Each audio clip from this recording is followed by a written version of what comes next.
Con mucho respeto y afecto, saludo a cada uno de ustedes, queridos hermanos y amigos presentes en esta hermosa sala de la ciudad de Guatemala, y a todas las personas que a través de los medios de comunicación siguen este tercer simposio internacional. Que Dios bendiga a todos. Mi intervención tiene como finalidad fundamental, hermanos, que logremos modificar nuestra actitud para bien en relación a Cristo, el Hijo del Dios Altísimo, presente con su cuerpo, con su sangre, con su alma y con su divinidad en la Sagrada Eucaristía. Trataré de, en tres partes, brevemente hablar del milagro de los milagros. Posteriormente, insistir en algunos detalles que he visto que el doctor Castañón ha tomado ya en relación al milagro de la Eucaristía en general y finalmente del milagro de Tixla Guerrero, México. Antes pues de abordar el suceso de la hostia sangrante de Tixla Guerrero, deseo hablar de los milagros.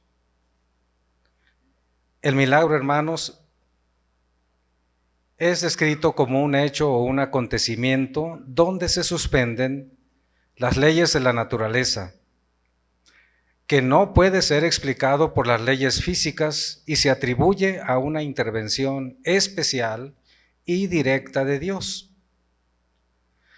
Quienes no admiten la existencia de un Dios personal, tampoco como consecuencia natural, creen que haya milagros, ni aceptan su posibilidad, y explican que aquellos hechos que otros llaman milagros, en realidad sí tienen una explicación científica. Aceptan que hay eventos que en el momento presente no se pueden explicar científicamente, pero argumentan que en el futuro próximo o lejano, todo tendrá una explicación cuando la ciencia avance y se perfeccione. La fe es completamente excluida en esta consideración de los hechos o acontecimientos extraordinarios. La única norma para llegar al conocimiento y explicación de todo es únicamente la razón humana. Eso es lo que afirman.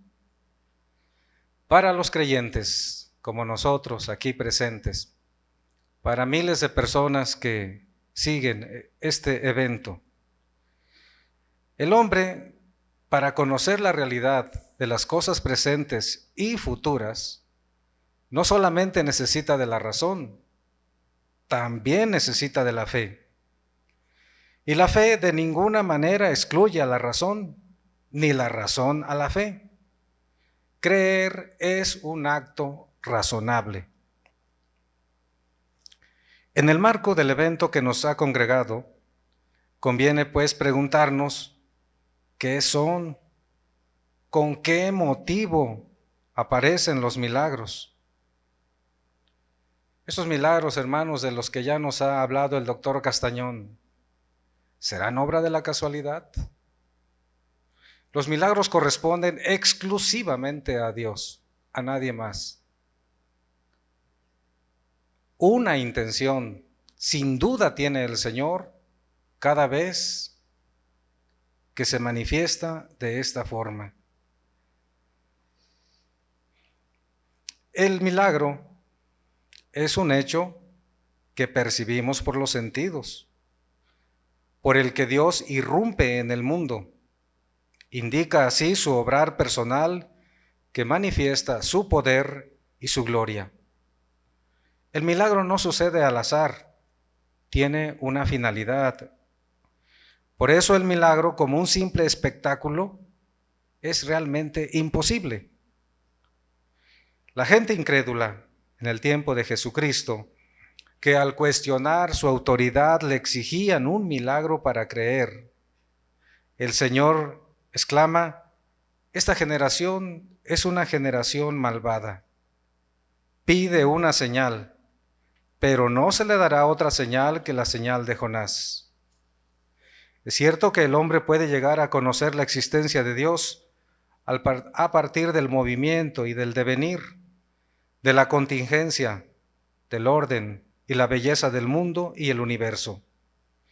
San Pablo así lo afirma refiriéndose a los paganos: lo invisible de Dios. Desde la creación del mundo se deja ver a la inteligencia a través de sus obras, su poder eterno y su divinidad.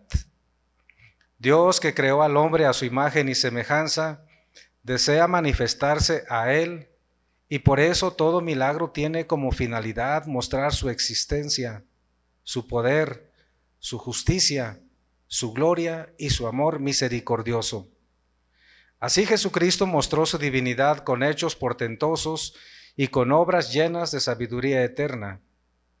Insisto, los milagros pertenecen exclusivamente al ámbito de Dios, que demuestran su existencia y su providencia. Con los milagros, Jesucristo queda acreditado como Mesías, Redentor, como Dios y hombre verdadero. En los evangelios sinópticos, Mateo, Marcos y Lucas, la fe personal aparece como una condición sine qua non para que exista el milagro. A quien cree firmemente se le concede el signo milagroso. Y Cristo, que ha recibido todo poder y autoridad para siempre, actúa sin límite alguno, ni de espacio ni de tiempo, donde quiere y cuando quiere. Aquí se comprende que el milagro tiene como finalidad ayudar a quien sufre o padece una necesidad concreta y aumentar la fe de quien ya la posee, robustecerla. ¿Qué es lo que nosotros buscamos, queridos hermanos? En cambio, en el Evangelio de San Juan, la fe es una consecuencia del milagro, es un medio, es un favor concedido a los hombres para poder llegar a la fe, pues algunos solo viendo creen. El Señor en sus designios a nadie desea excluir. El milagro aquí tiene la finalidad de ayudar a que la persona crea. La fe es la respuesta adecuada a Dios. La fe no es contraria a la libertad ni a la inteligencia de la persona. Creer, como dice Santo Tomás, es un acto del entendimiento que asiente a la verdad divina por imperio de la voluntad movida por Dios, mediante la gracia. Pero el milagro, hermanos, también puede ser motivo de juicio para quienes se cierran al signo que proviene de Dios.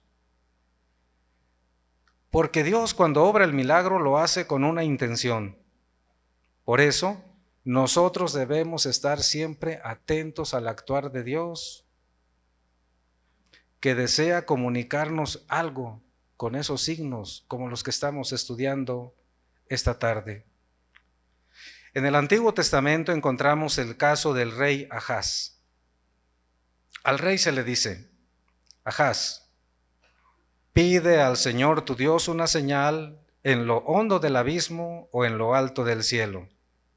Y Ahaz respondió: no la pediré, no quiero poner a prueba al Señor.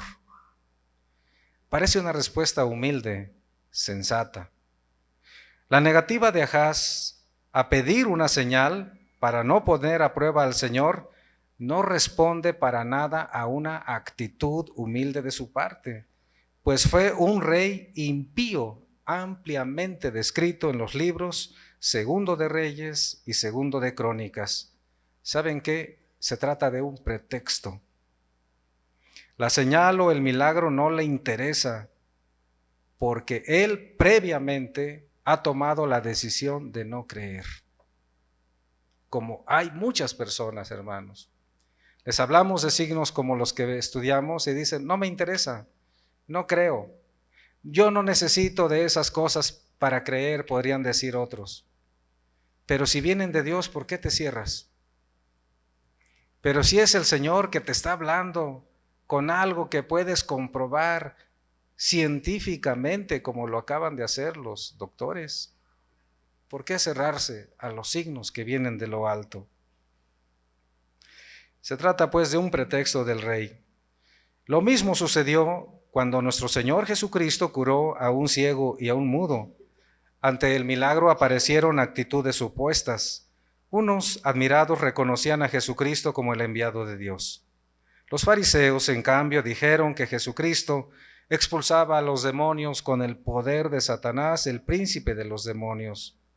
Ese pecado de blasfemia contra el Espíritu Santo, que es la cerrazón a la gracia, es imperdonable, porque Dios respeta la libertad que le ha otorgado a cada persona.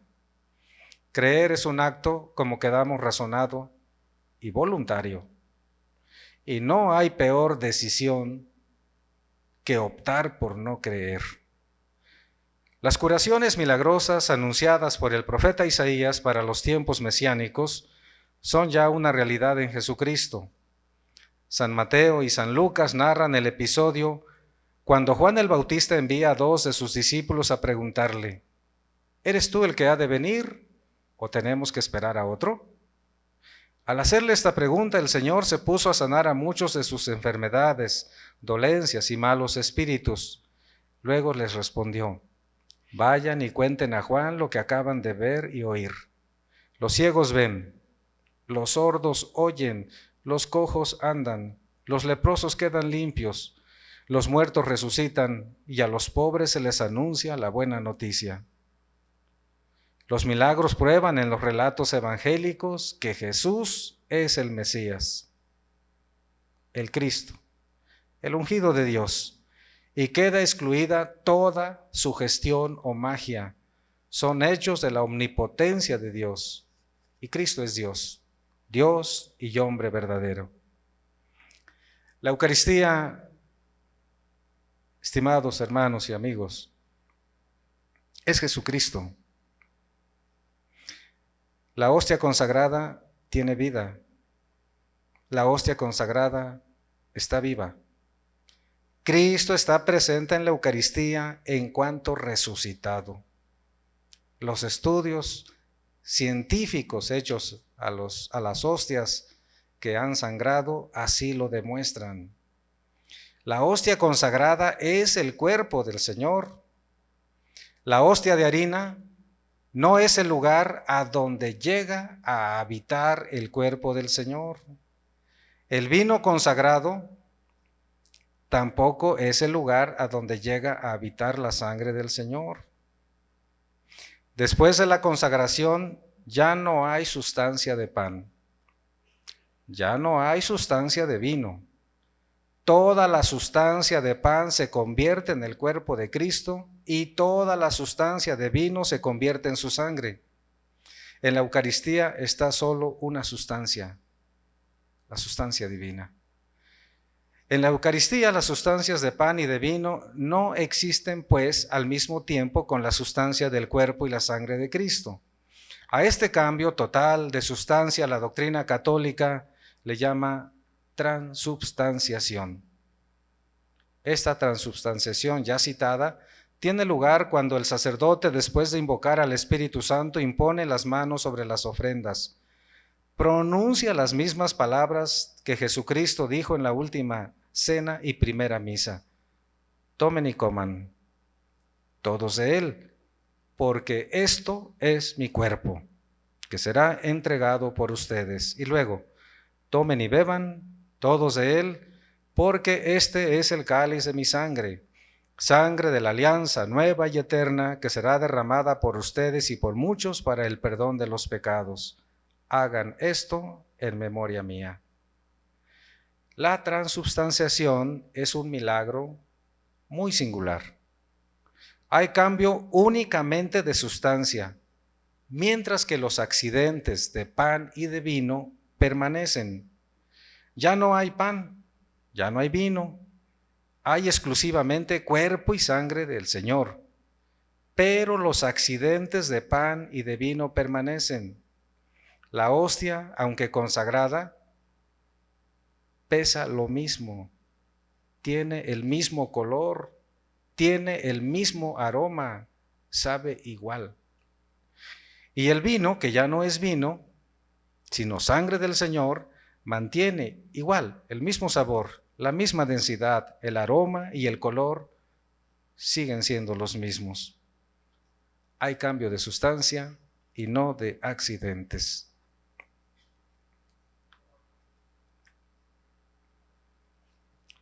Creer, pues, hermanos, que Cristo, verdadero Dios y verdadero hombre, está todo Él presente en la Eucaristía, con su cuerpo, con su sangre, con su alma y con su divinidad, es una fe absoluta de la Iglesia Católica, de la cual nosotros formamos parte, gracias a Dios. Esta fe, hermanos, se encuentra fundamentada, desde luego, en la enseñanza de Jesucristo mismo, doctrina que llega hasta nosotros a través de la Sagrada Escritura y de la tradición de la Iglesia. El ya citado capítulo 6 del Evangelio, escrito por San Juan, es fundamental para la comprensión de esta realidad.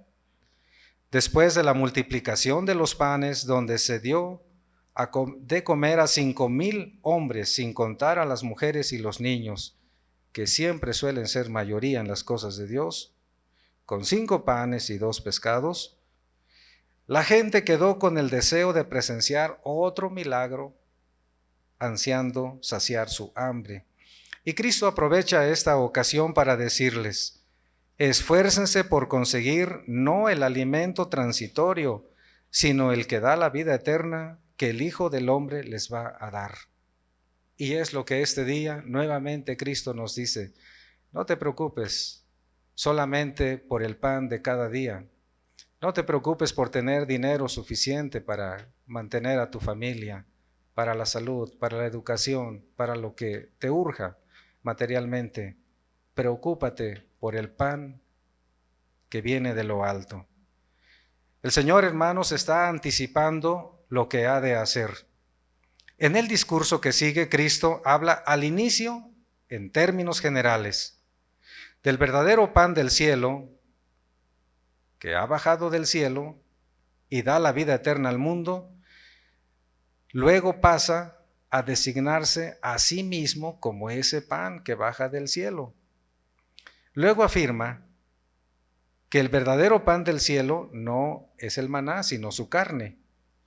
Ante la discusión de los judíos que se preguntaban: ¿cómo puede éste darnos a comer su carne? Cristo, al responderles, habla también de su sangre. Les aseguro que si no comen la carne del Hijo del Hombre y no beben su sangre, no tendrán vida en ustedes. El que come mi carne y bebe mi sangre tiene vida eterna, y yo lo resucitaré en el último día. Mi carne es verdadera comida y mi sangre es verdadera bebida. Desde el inicio, hermanos, el Señor recibió rechazo ante esta afirmación fundamental. Y algo muy lamentable que hay que decir, que hay que señalar, es que muchos católicos creen que la hostia simplemente es un pan bendito. Creen que el vino sigue siendo vino bendito que el sacerdote consume.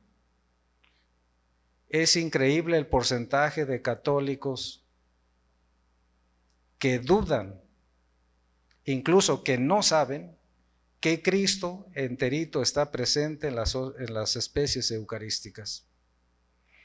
Hay personas que pueden vivir por muchos años con una conciencia tranquila, sin sentir necesidad de alimentarse del cuerpo y de la sangre de Cristo.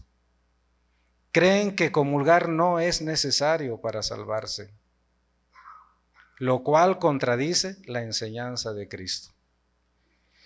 Las palabras de Cristo en este discurso no deben ser interpretadas en un sentido figurado, como lo hacen muchos grupos cristianos que no tienen Eucaristía.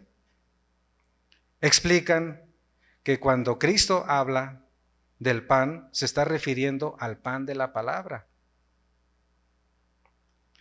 El sentido de las palabras de veras, mi cuerpo, mi carne es alimento y mi sangre es bebida, es realista. Estas palabras deben ser interpretadas literalmente, comida verdadera, bebida verdadera, real, comer, masticar, tragar, pasarlo al estómago. Por otro lado, hacer una interpretación figurada, como lo hacen algunos, lleva en este contexto a una solución, más bien no lleva a ninguna solución, lleva a algo insoluble. En efecto, en sentido figurado, comer la carne y beber la sangre de alguien significaría perseguir sangrientamente o destruir a una persona. El Salmo 26 es el clamor de un inocente injustamente acusado que busca el refugio del santuario. Cuando los malvados se lanzan contra mí para devorarme, son ellos, mis adversarios y enemigos, los que tropiezan y caen. Devorarme tiene aquí el sentido de acabar con él. Es una expresión metafórica en este salmo, porque el mismo salmo está lleno de metáforas.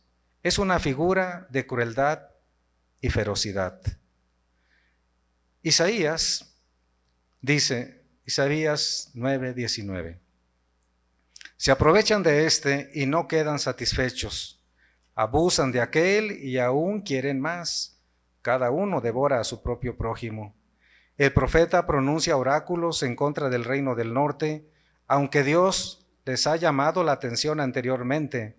Sus habitantes siguen obstinados en su maldad, pecan fundamentalmente por su soberbia.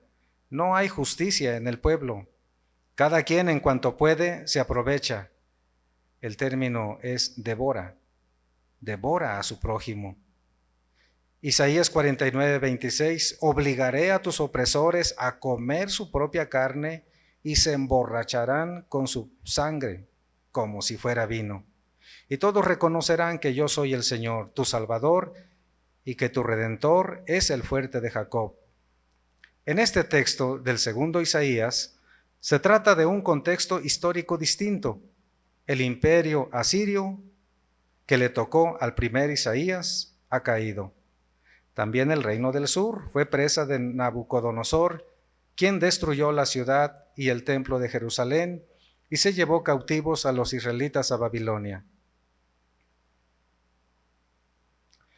El Señor siempre muestra su fidelidad eterna. Él mismo tomará venganza de sus opresores, de los opresores que abusaron de la crueldad contra el pueblo.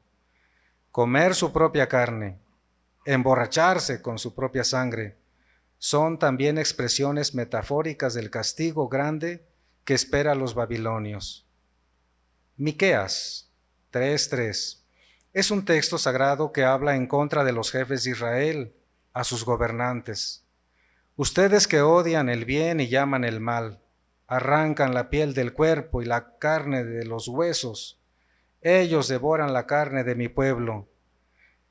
Le desollan la piel y le rompen los huesos. Le despedazan como carne que se echa en la olla, como tajadas que se ponen dentro de la caldera. Se trata de la forma con que son tratados los pobres litigantes por los gobernantes. Lo hacen a la manera con que un carnicero trata a un animal muerto. Devoran es una expresión que sirve para dar una imagen cruda y expresiva de una destrucción feroz de los pobres y oprimidos. Tampoco es una expresión literal, sino simbólica. Y hay otros pasajes más donde cuando se habla de comer o devorar es simbólico, pero no en este pasaje del capítulo 6 del Evangelio de San Juan. Los mismos judíos que oían a Jesucristo estaban interpretando literalmente sus palabras y no de manera metafórica. Por eso se preguntaban, como cuando alguien oye algo que le llama la atención y codea al otro, escucha lo que está diciendo, pon atención, ¿oíste lo que dijo? ¿Qué se decían ellos? ¿Cómo puede éste darnos a comer su carne? Por favor, es un contrasentido. ¿Nos trata como tontos? ¿Como retrasados mentales? ¿Cómo puede éste darnos a comer su carne? Y Cristo, hermanos, no los corrige en esta interpretación, sino que la reafirma al decir que su carne es verdadera comida y su sangre es verdadera bebida. El Señor se mantiene completamente firme en esta enseñanza, de modo que incluso muchos de sus discípulos, al oír decir esto a Jesús, dijeron: esta manera de hablar es intolerable. Y lo dejaron. Se fueron en este momento crucial porque Cristo mantuvo su afirmación: mi carne es verdadera comida, mi sangre es verdadera bebida.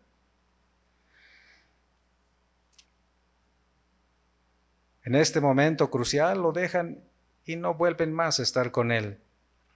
Desde aquel momento, muchos de sus discípulos se retiraron y ya no andaban con él, dice el versículo 16. Queridos hermanos, lo mismo nos puede suceder a los discípulos de este tiempo, que ante esta verdad revelada no demos todo el asentimiento para aceptarla con mucha fe como algo fundamental en la vida, para mantenernos en la duda. Esto es lo que le pasa pues a algunos que efectivamente no les interesa ahondar en el estudio y meditación, que en sus prácticas religiosas no den primacía a Cristo, presente en la celebración eucarística, y que no se habitúen a alimentarse del cuerpo y la sangre del Salvador del mundo, o bien se acerquen a la comunión sacramental sin las debidas disposiciones, ni físicas ni espirituales. El desenlace de este episodio es cuando Cristo, seguramente triste por la incredulidad de tantos, dirige la mirada y la palabra a los 12. ¿También ustedes quieren dejarme? La respuesta de Pedro es la fe de la misma iglesia. Señor, ¿a quién iríamos? Nosotros creemos y sabemos que tú eres el Santo de Dios. La Iglesia Apostólica, representada aquí por el Vicario de Cristo, reconoce que las palabras del Señor son veraces por su condición divina, que la persona las acepta por la fe que el Padre le concede. Que Cristo, hermanos, está realmente presente en las especies eucarísticas, está reafirmada esta cuestión cuando San Pablo en la primera carta a los Corintios expresa esta enseñanza: quien coma el pan o beba el cáliz del Señor indignamente, será reo del cuerpo y de la sangre del Señor. Primera carta a los Corintios 11:27. Realmente entonces se trata del cuerpo y la sangre de Cristo, que se pueden recibir digna o indignamente, de modo que para prevenir el sacrilegio el apóstol ordena un examen previo, pues la Eucaristía no es un alimento común y vulgar.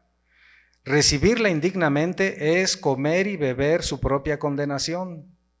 Es una frase muy fuerte que se inspira en la esencia misma de la Eucaristía. La presencia viva de Jesucristo con su cuerpo y su sangre en las especies de pan y de vino consagrados. Notemos que no se podría ser reo de condenación por tratar indignamente algo que solamente fuera figura o representación de otra realidad. Ya antes, en el capítulo 10 de esta misma carta, San Pablo habla de la Eucaristía como algo conocido y valorado por los fieles, como de un auténtico sacrificio. La presencia real de la carne y de la sangre se supone. Por ello, pregunta, sabiendo que la respuesta es afirmativa: ¿el cáliz de bendición que bendecimos no es la comunión con la sangre de Cristo? ¿Y el pan que partimos no es la comunión con el cuerpo de Cristo? Jesucristo, el mismo día de la institución, ordenó a sus discípulos hacer eso en memoria suya. Desde el inicio, la iglesia fue fiel a la orden del Señor. De la iglesia de Jerusalén se dice: acudían asiduamente a la enseñanza de los apóstoles, fieles en la comunión fraterna, a la fracción del pan y a las oraciones. Acudían al templo todos los días con perseverancia y con un mismo espíritu, partían el pan por las casas y tomaban el alimento con alegría y con sencillez de corazón. Fracción del pan es la expresión con la que los primeros cristianos se referían a la Eucaristía. La Iglesia sigue hasta el día de hoy cumpliendo el mandato del Señor. Hagan esto en memoria mía. Paso al último momento y el más breve, para hablarles, hermanos, de lo que nosotros tuvimos la dicha de vivir en mi diócesis de Chilpancingo, Chilapa. En el año 2006, en octubre van a ser 11 años ya, en octubre del 2006, los días 21 y 22 de octubre, en una pequeña ciudad del estado de Guerrero, al sur de la Ciudad de México, hubo un retiro de sanación donde se trataron los temas del arrepentimiento, la conversión, la confesión sacramental, de que no se puede ser buen cristiano excluyendo la vida sacramentaria. Yo no sé si en otros países, pero en el mío, desgraciadamente, hay muchos que dicen que son católicos, una expresión popular de hueso colorado, o sea, de los verdaderos católicos, pero que no se confiesan, que no van a misa ni el domingo, que cuando van a misa creen que el simple hecho de haber llegado a la Eucaristía les da derecho a pasar a comulgar. De eso estaba tratando el padre director de este retiro.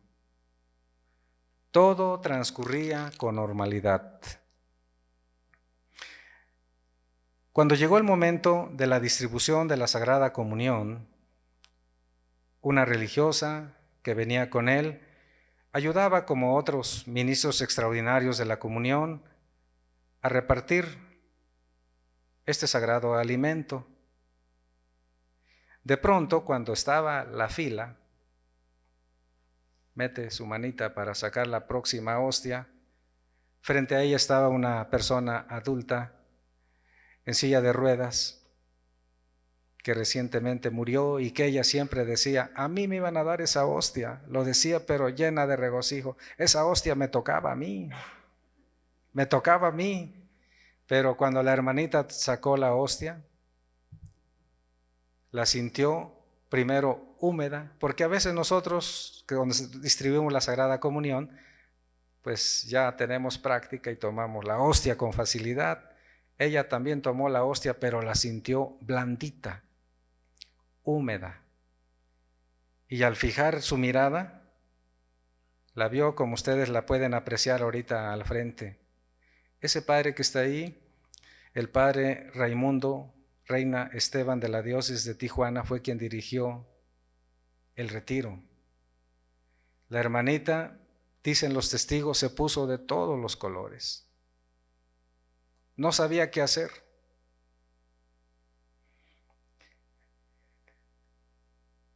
Profundamente conmocionada regresó.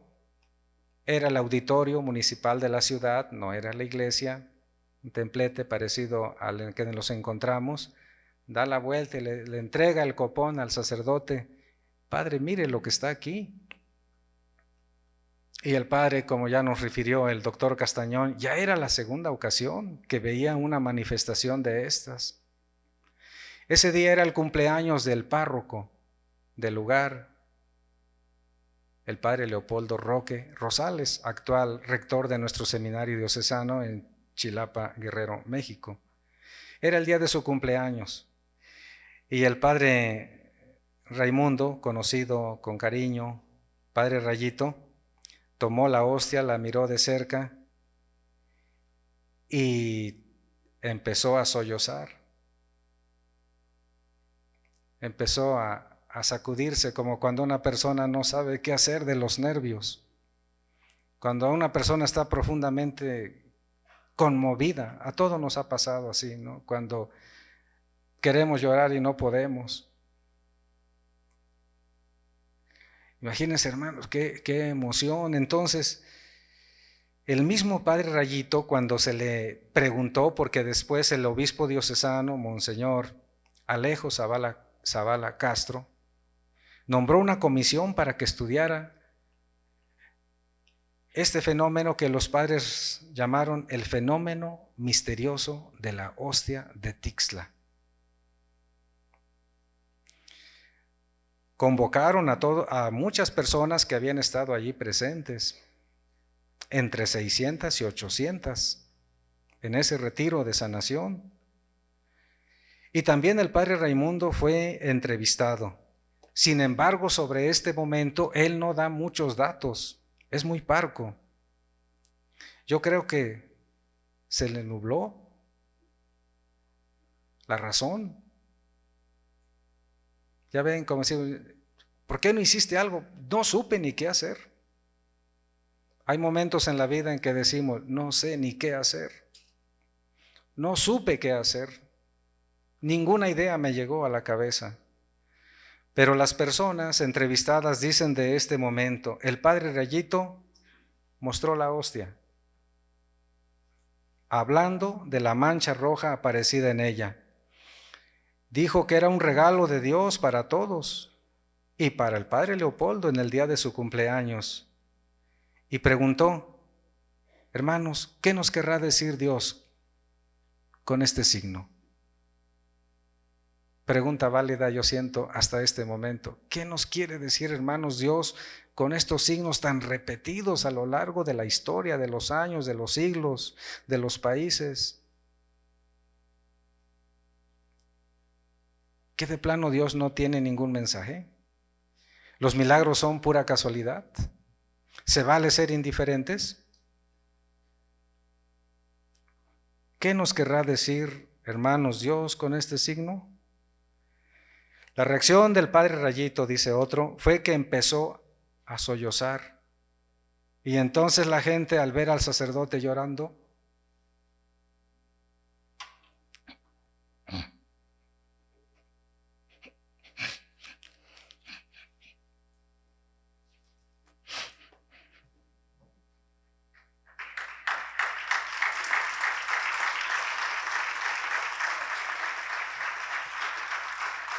pues,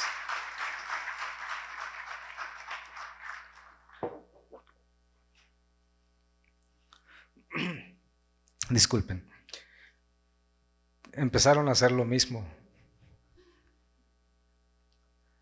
Pues lo tenían ante sus ojos. No se los estaban contando como yo ahora a ustedes. La estaban viendo.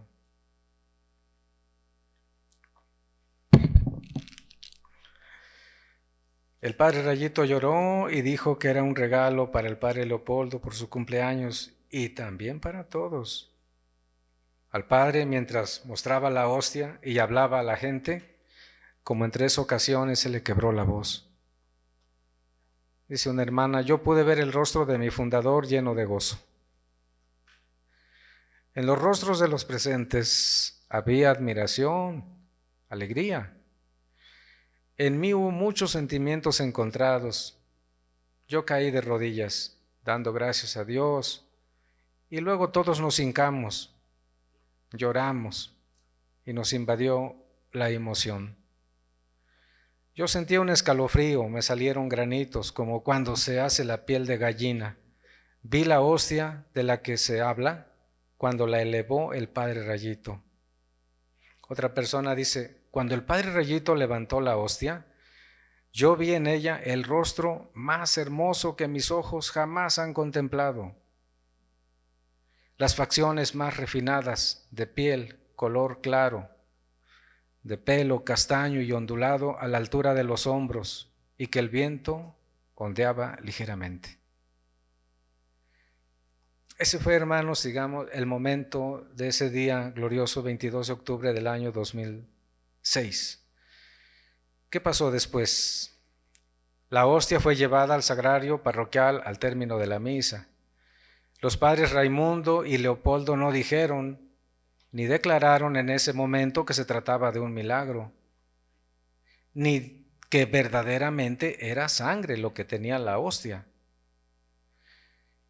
Entonces el señor obispo de la diócesis de Chilpancingo, Chilapa, nombró la comisión de sacerdotes vivos, todos ellos, el padre Vital Alonso, Edmundo Estrada, Sotero Sánchez, Rogelio Vargas, para que hicieran la investigación sobre este suceso que ellos, como he dicho, nominaron el fenómeno misterioso de la hostia.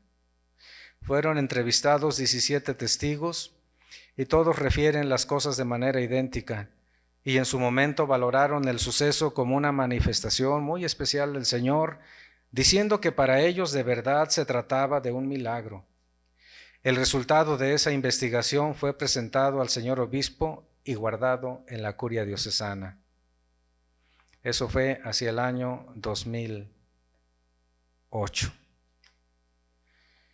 La hostia, hermanos, es una de las hostias pequeñitas, esas que se consagran para la distribución de la Eucaristía entre los fieles. Todos les llamamos hostia chica. La hostia tiene un diámetro de 4.4 centímetros. Ese domingo 22 de octubre del 2006 apareció manchada de rojo en medio de otras hostias, sin que éstas se mancharan. El color estaba básicamente en el centro, en medio, de donde fueron tomadas las muestras para ser analizadas en los laboratorios. Hoy la hostia está dividida en dos partes. Conforme a los testimonios orales y fotográficos, la hostia tenía al principio la mancha como de sangre fresca, color rojo, claro, brillante. Se sentía y se veía húmeda, recién salida.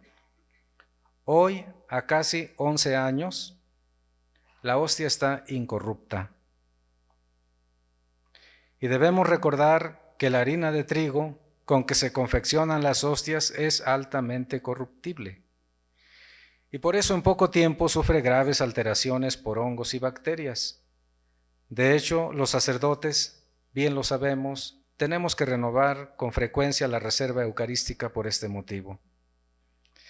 La hostia se encuentra en la parroquia de Tixla, lugar del acontecimiento, expuesta a la adoración de los fieles.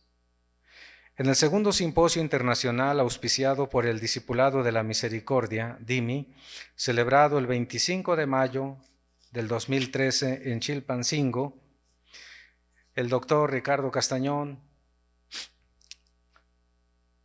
que hace rato me llamó la atención, dice que yo tengo muchos méritos. No es cierto, doctor. Los méritos primero y ante todo son de Dios, pero el verdadero caballero de la Eucaristía en estos casos es el doctor Castañón. Hay que darle un reconocimiento, un aplauso grande porque se lo merece.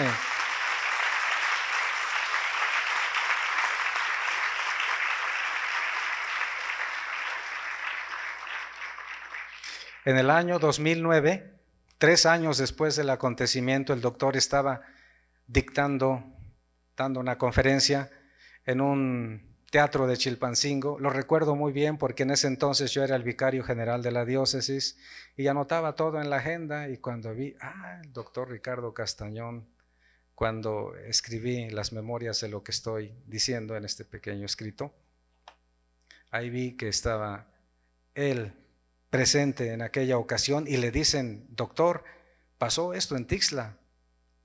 Y como ya nos dijo, inmediatamente se presentó, miró la hostia en Tixla, se entrevistó con Monseñor Alejo Zavala y el obispo le encargó encarecidamente que hiciera el estudio de la hostia.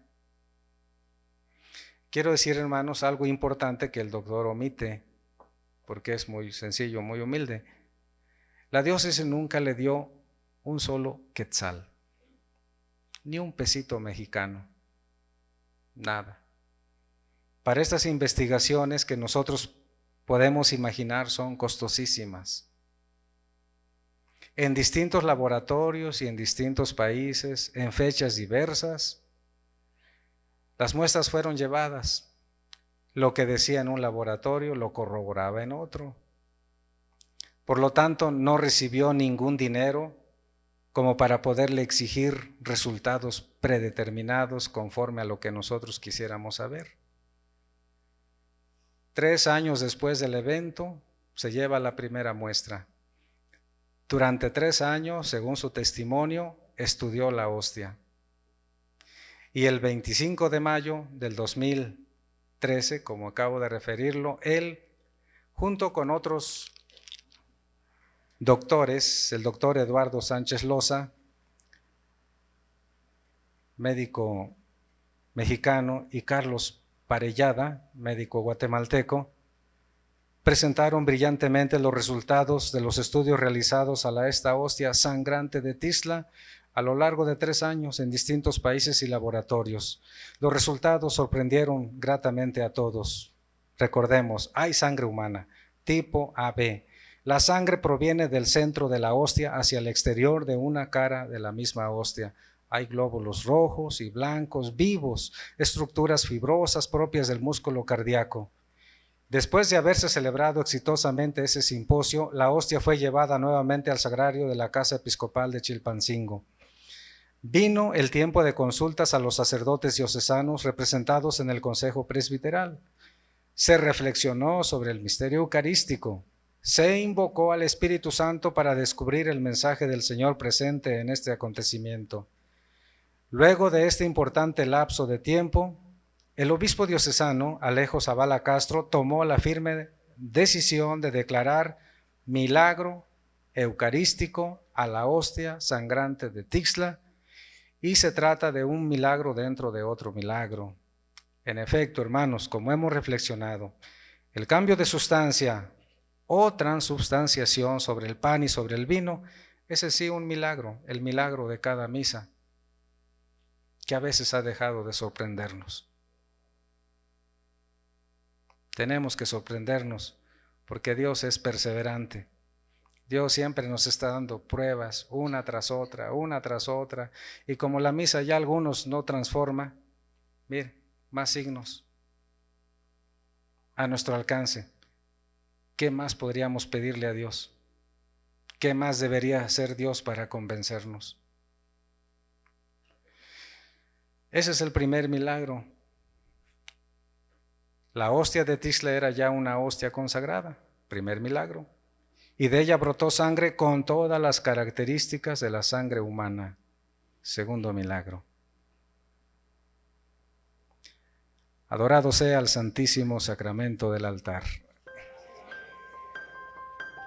Muchas gracias por su atención.